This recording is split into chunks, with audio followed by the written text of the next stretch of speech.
Spade back here with you, High Noon Leatherworks, for another leather adventure. And today we're going to start a new project, and we're going to make a leather knife sheath for this deer antler knife. And a friend of mine made this, and it's made from part of a Civil War sword.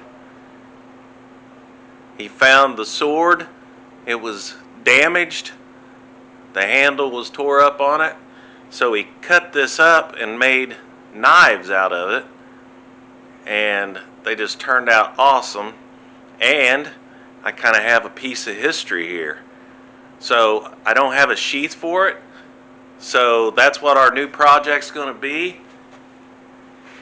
And we'll start today by making the pattern. So come on in and let's get started. Alright, so you can see this is a beautiful knife, and it definitely shows the age on the blade. I'm so glad that he didn't grind it down or do anything to take that aged surface off of it, that nice aged patina that's on there. And then it has a beautiful whitetail deer handle. He just does really nice work. So what I want to do today is go ahead and start on a sheath. I want to do it a little bit differently than I've done in the past. I don't want to stitch it. I'm going to use some craft lace instead. I think I'm going to put some beading on it just to make it different, make it very unique, just like the knife is. So what I'm going to do is I'm going to start up here where I want the sheath itself. I want the knife to stop.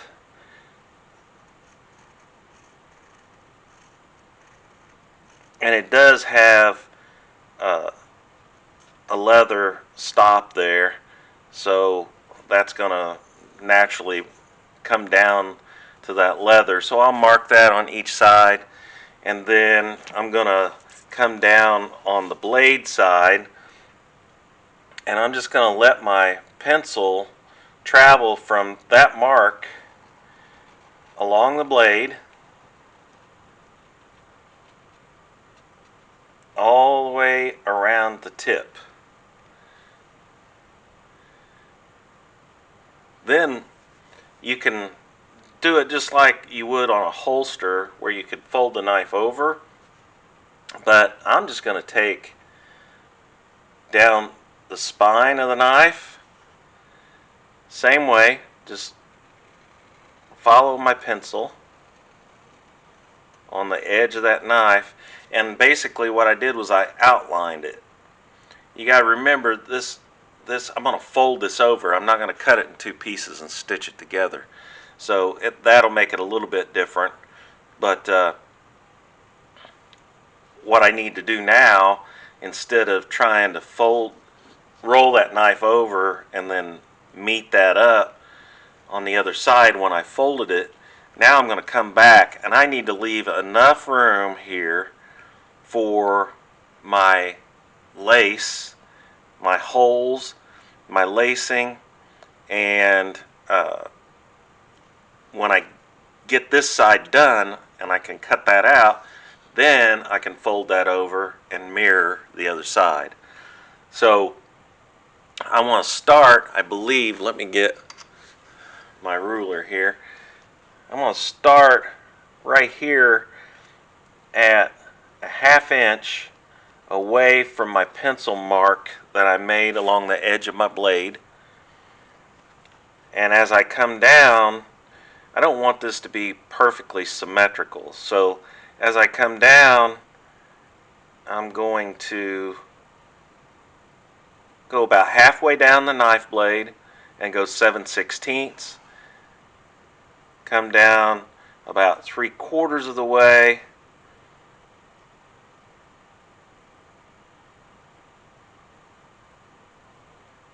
and do 3/8 until I get down to the tip down here, and I'm going to be right at 1/4 inch. So what I'm doing is I'm kind of tapering that down. Instead of just making it perfectly the width of the blade, I'm going to taper that down a little bit just to give it a different look. And then I can go ahead and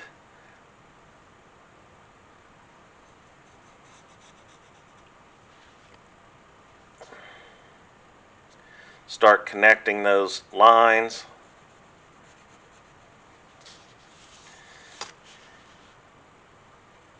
And then around where we're coming around to the tip, I'm going to have to freehand that a little bit.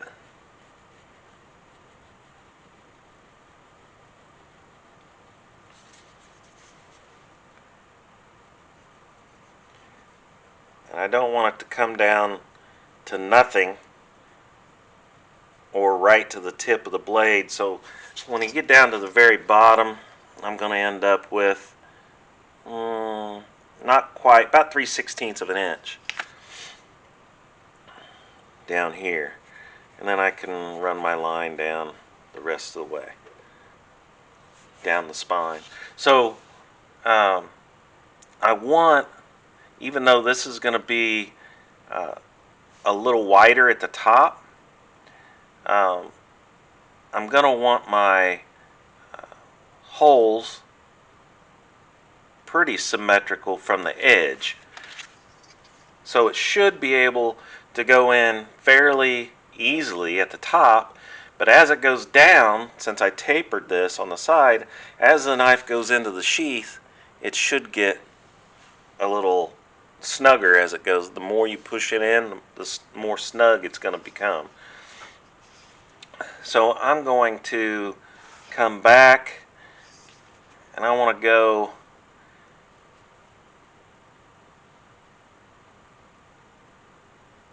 about 1/8 of an inch. Now this is going to be the edge of my hole.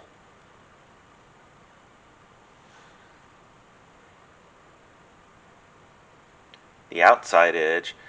So I'm going to mark it from the outside edge 1/8 of an inch. And I'm just randomly marking holes so I can follow it with maybe a broken or dotted line, so I know which one's my outside pattern line and which one's my markings for my holes for my lacing. So I'm going to keep working my way around.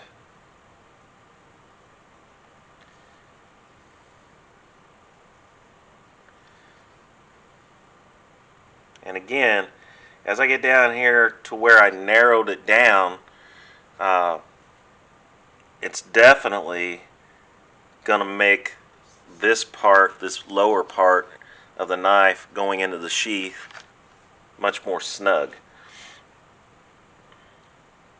And again, I kind of have to rely a little bit on how this is going to fold over when I start to cut it out.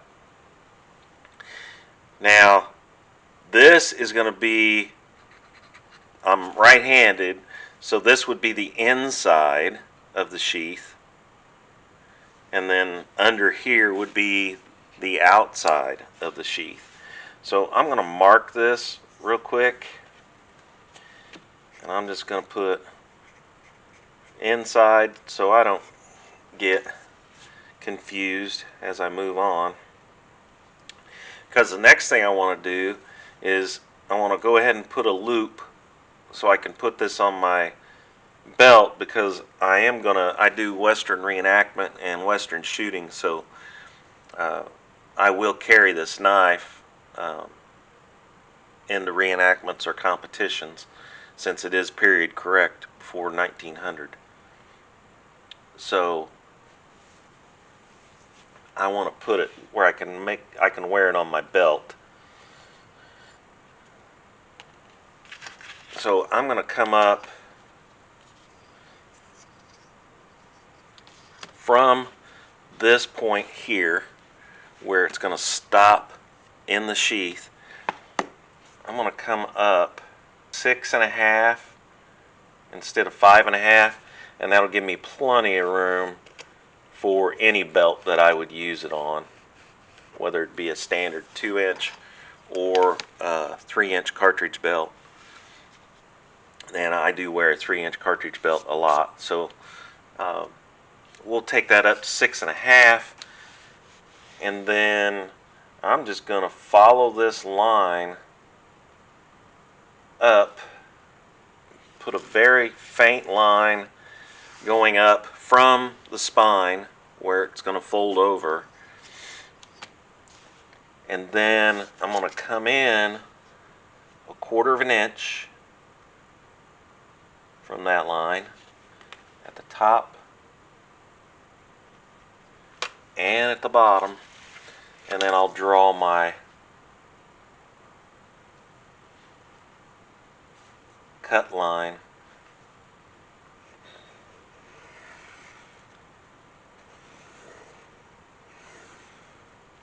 for my belt loop, and I'll put just a little radius on that. I don't want it to be perfectly 90 degrees. And then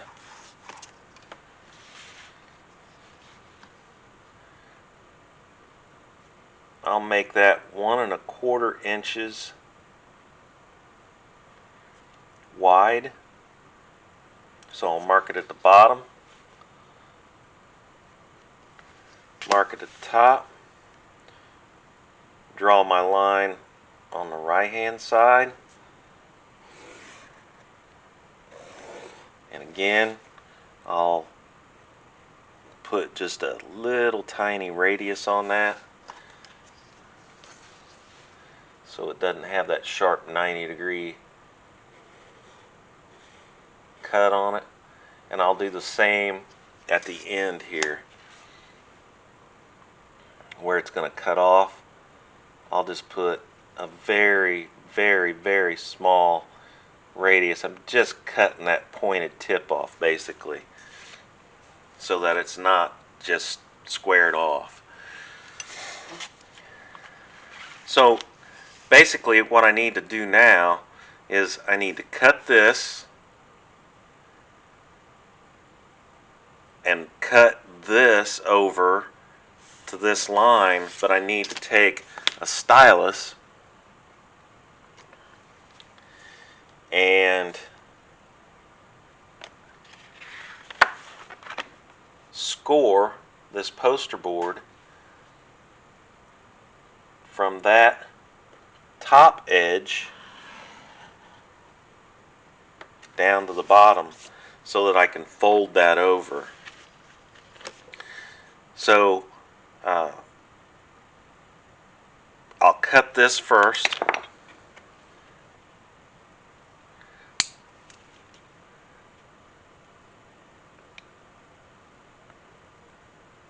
and I'll make that cut across here, then I'll go up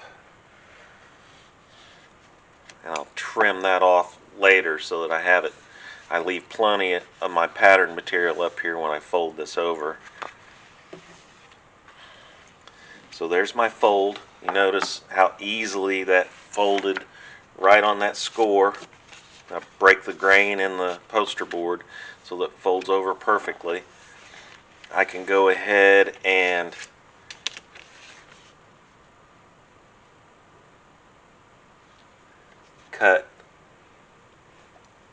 pull this down so the whole thing is on my self-healing mat. I can go ahead and cut this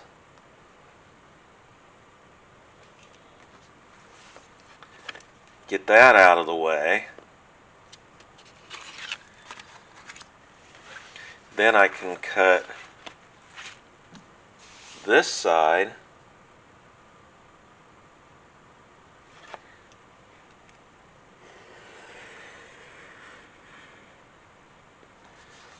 and again, I'll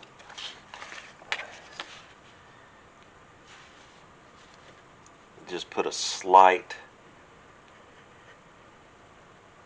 radius on that, very slight, just enough so it's not 90 degrees. And then I'll freehand the rest of this because it has that radius on there.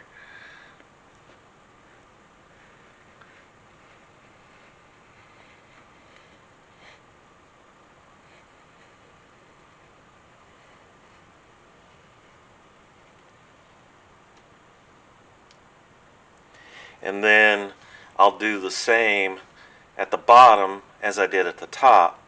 As soon as I get to the spine where it's going to fold over, I'll just turn my knife and leave myself plenty of poster board for the pattern at the bottom.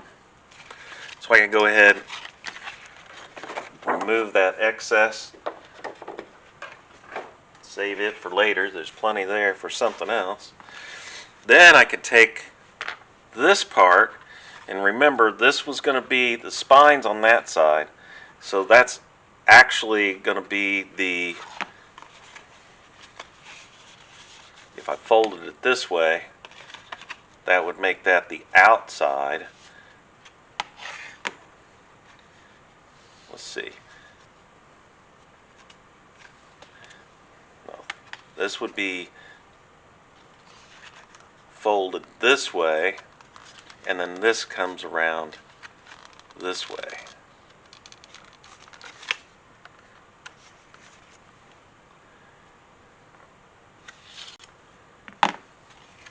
So what I need to do is fold this over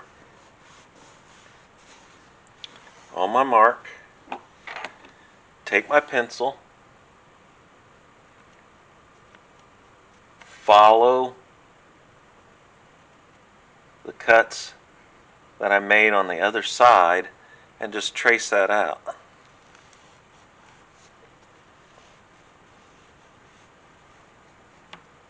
And I'm sure there's several ways of doing this. I'm not trying to say this is the only way or the right way, but it's the way that I'm doing it, and I'm doing it off the cuff. I'm not following any other type of pattern or anything like that. I'm just making this as I go.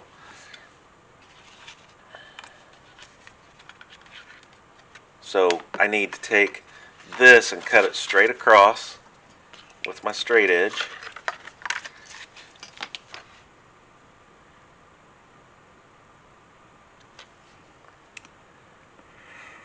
What's nice about working with patterns and making them from scratch like this is that you don't waste any leather that way.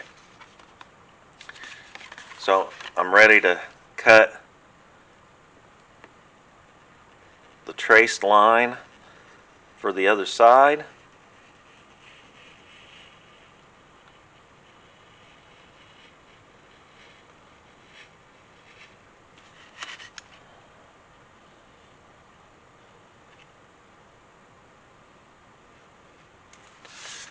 I can remove that scrap.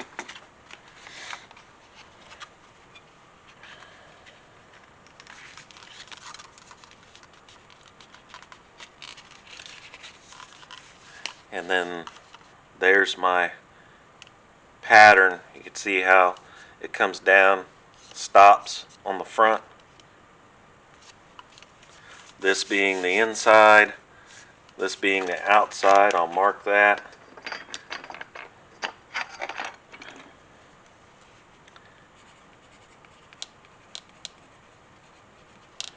As the outside. Then I need to cut the corners off of the strap. Remember, I wanted to radius those just a hair so it didn't appear to be just cut 90 degrees.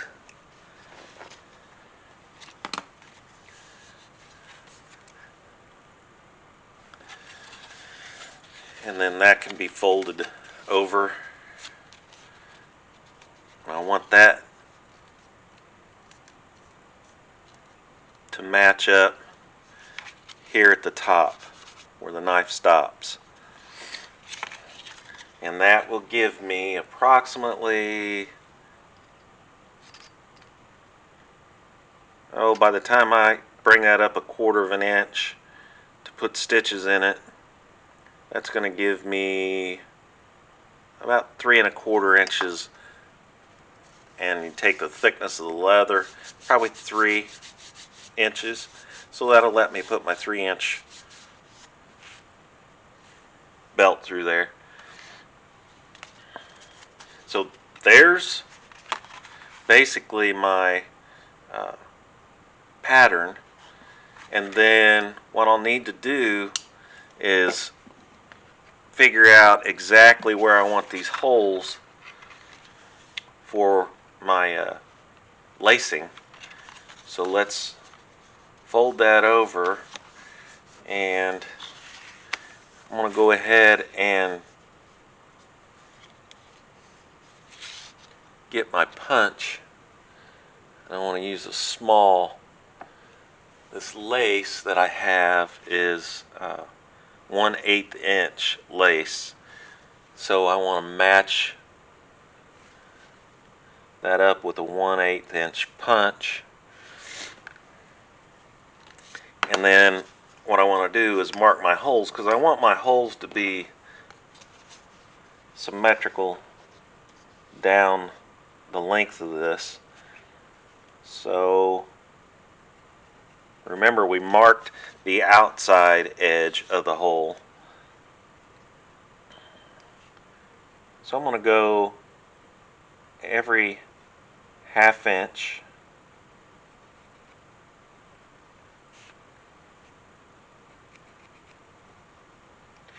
And I'm just kind of putting a little T there so that I know where the center of my hole is and where the edge, the outside edge of my hole is. So as I work my way down, I'll kind of stay on those markings that I put in there preliminarily when I marked it earlier. So I can kind of stay on those, and that'll give me my space from the edge, and then I can mark it the other way, kind of with a T, and that'll tell me where the center of my 1/2 inch marking is.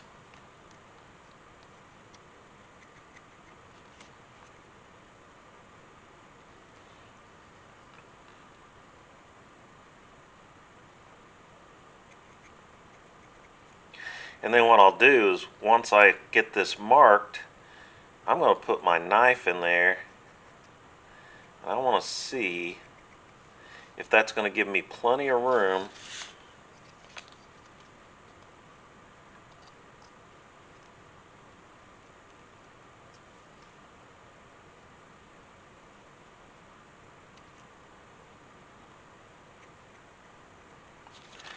for my lacing.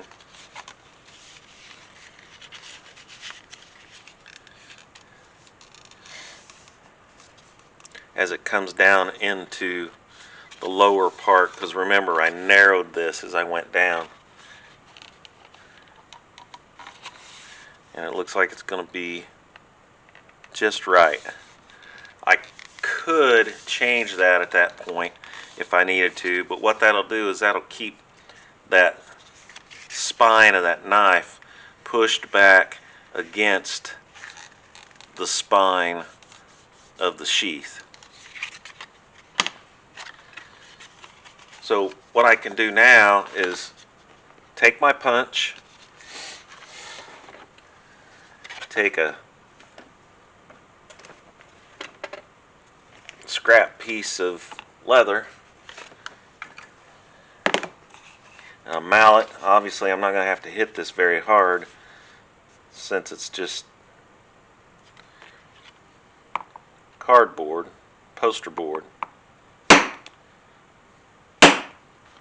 and I'll pop those out.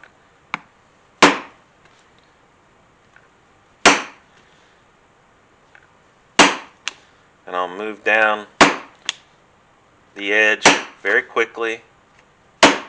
Very easy to follow the markings.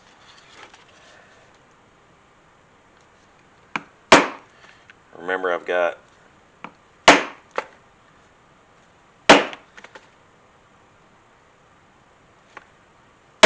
my center marked, and I've got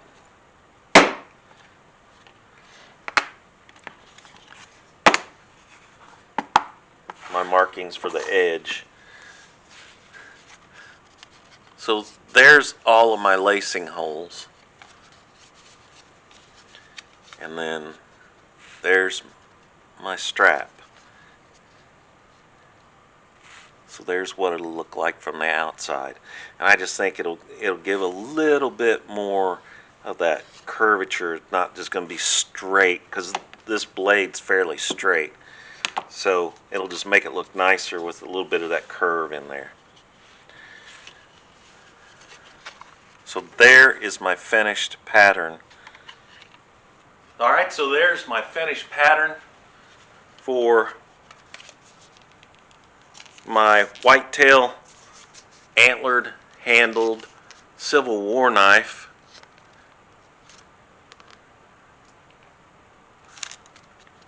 So the next episode we'll be moving on to cutting out the leather and getting it ready to lace up. So please come back, check that out, and as I always say, thank you for watching these videos. Thanks for sharing them. Please like, share, and subscribe, and I'll see you next time.